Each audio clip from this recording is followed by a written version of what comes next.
आप सभी को नमस्ते। एक बार फिर से आप सबका स्वागत है वैदिक प्रश्नोत्तर भाग 4 में। अभी तक हमने 50 प्रश्नों पर चर्चा की है। आज की इस वीडियो में हम 50 के अगले प्रश्नों पर चर्चा करेंगे।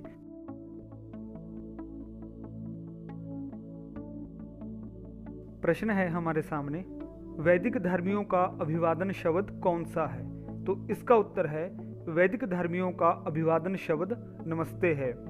देखिए, जब हम किसी से मिले तो हमें नमस्ते का ही प्रयोग करना चाहिए। पर यहाँ पर एक प्रश्न उठता है कि क्या नमस्ते के स्थान पर राम राम, जय श्री कृष्ण, हरिओम, नमो नारायण, राधे राधे, सत श्री अकाल ऐसे कितने ही शब्द हैं जिसमें भगवान का नाम है, तो क्या वो शब्द ज़्यादा अच्छे नहीं हैं? क्योंकि भगवान का नाम भी जुबान पर आता है। तो चलिए इसका उत्तर देते हैं। सबसे पहले हम देखते हैं कि नमस्ते शब्द का अर्थ क्या है। नमस्ते का अर्थ होता है कि मैं आपका सम्मान करता हूँ, आपका आदर करता हूँ, सत्कार करता हूँ, आपका माने करता हूँ। जब हम किसी से मिलते हैं और नमस्ते की जगह पर भगवान के नाम लेते हैं तो वो तो भगवान के नाम हुए। उस व्यक्ति के सम्मान में जो हमारे सामने खड़ा है, जिसको हमने सम्मान देना है, उसके लिए तो हमने कुछ बोला ही नहीं। हमने भगवान का नाम ले लिया, पर उसके सम्मान में, उसके आदर सत्कार में तो हम कुछ बोले ही नहीं है।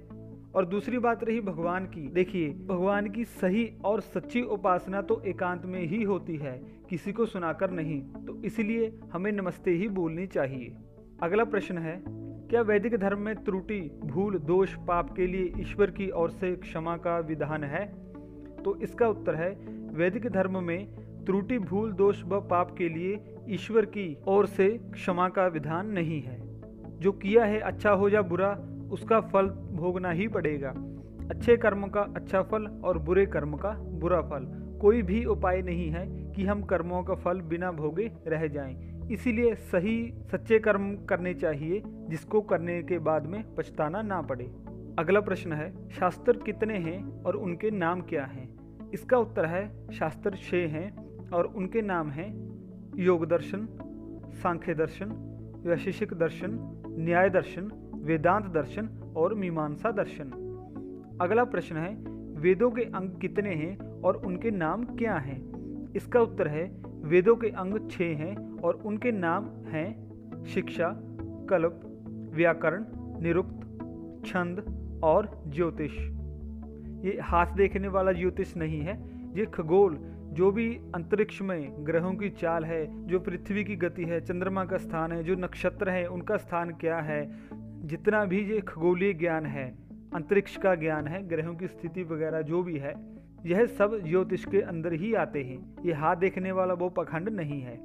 अगला प्रश्न है, वेदों के आधार पर ऋषियों द्वारा बनाया गया सामाजिक विधि विधान तथा आचार संहिता का प्रसिद्ध, प्राचीन और महत्वपूर्ण ग्रंथ कौन सा है? तो इसका उत्तर है, वेदों के आधार पर ऋषियों द्वारा बनाया गया सामाजिक विधि विधान तथा आचार संहिता का प्रसिद्ध, प्राचीन व महत्वपूर्ण ग्रंथ मनुस्मृति है।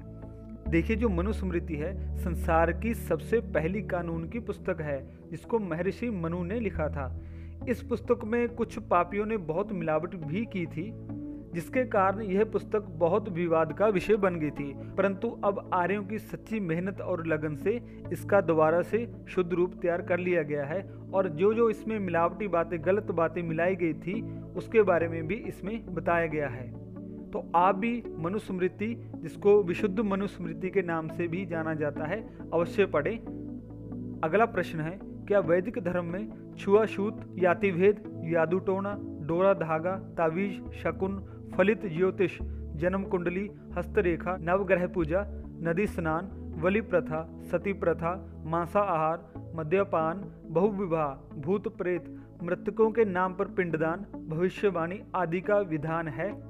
देखिए, कितनी ये पखंड की बातें अभी यहाँ पे आ गई हैं। तो इसका उत्तर अभी हम देते हैं। वैदिक धर्म में जितनी भी ये चीज़ें हैं और इन सब के साथ मिलती जुलती जो और भी अन्य अन्य हैं, किसी का भी कोई भी किसी तरीके का विधान नहीं है। ये सब पखंडियों, धूर्तों द्वारा चलाई गई अपनी दुकानदारी को चलाने के लिए सब बेकार की बातें हैं। अगला प्रश्न है, वैदिक धर्म में मनुष्य जीवन का अंतिम लक्ष्य, उद्देश्य या प्रयोजन क्या बताया गया है? तो इसका उत्तर है, वैदिक धर्म में मनुष्य का अंतिम लक्ष्य, उद्देश्य या प्रयोजन समस्त दुखों से छूटना बताया गया है। अगला प्रश्न है, सभी दुखों से छूटना कैसे संभव है? इसका उत्तर है, आध्यात्मिक अज्ञान के नष्ट हो जाने पर सभी दुखों से छूटना संभव है। अगला प्रश्न है, आध्यात्मिक अज्ञान कैसे नष्ट होता है? इसका उत्तर है, आध्यात्मिक अज्ञान ईश्वर द्वारा आध्यात्मिक शुद्ध ज्ञान देने पर नष्ट होता है। अगला प्रश्न है, ईश्वर आध्यात्मिक शुद्ध ज्ञान कब देता है? इसका उत्तर है, ईश्वर आध्यात्मिक शुद्ध ज्ञान मन की समाधि अवस्था में देता है। अगला प्रश्न है, समाधि की अवस्था कैसे प्राप्त होती है? इसका उत्तर है, समाधि की अवस्था मन इंद्रियों पर पूर्ण नियंत्रण करने पर प्राप्त होती है। अगला प्रश्न है, मन इंद्रियों पर पूर्ण नियंत्रण कैसे होता है? इसका उत्तर है, मन इंद्रियों पर पूर्ण नियंत्रण आत्मा का साक्षात करने पर होता है। अगला प्रश्न है, आत्मा का साक्षात्कार कब होता है?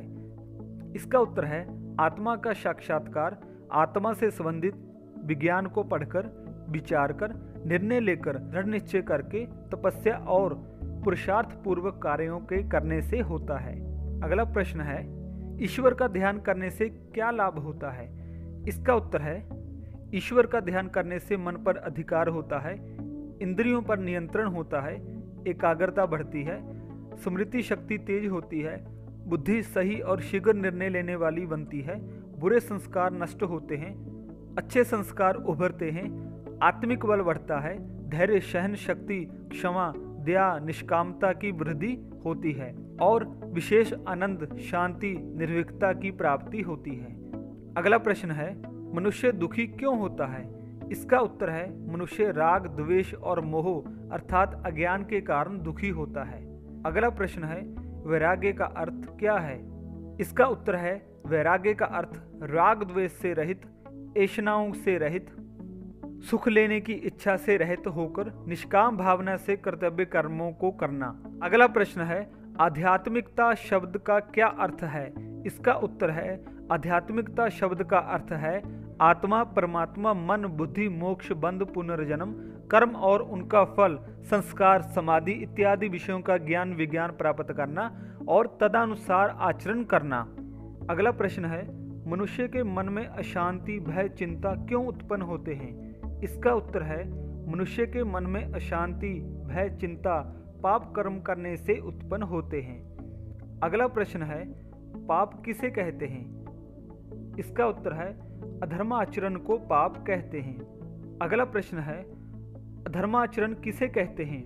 इसका उत्तर है, ईश्वर की आज्ञाओं, शास्त्रों के विधि विधानों, महापुरुषों के निर्देशों तथा अपनी पवित्र आत्मा में उत्पन्न होने वाले विचारों के विपरीत व्यवहार करने का नाम अधर्माचरण है। तो हमें हमेशा ईश्वर की आज्ञाओं का पालन करना है और अधर्माचरण से बचना है और वैदिक ग्रंथों के स्वाध्याय में अपनी रुचि बढ़ानी है। तो आज की इस वीडियो को हम यहाँ पर विराम देते हैं। आगे और ऐसे ही महत्वपूर्ण प्रश्नों के साथ मिलते हैं भाग 5 में। तब तक के लिए धन्यवाद। नमस्ते जी। ओम।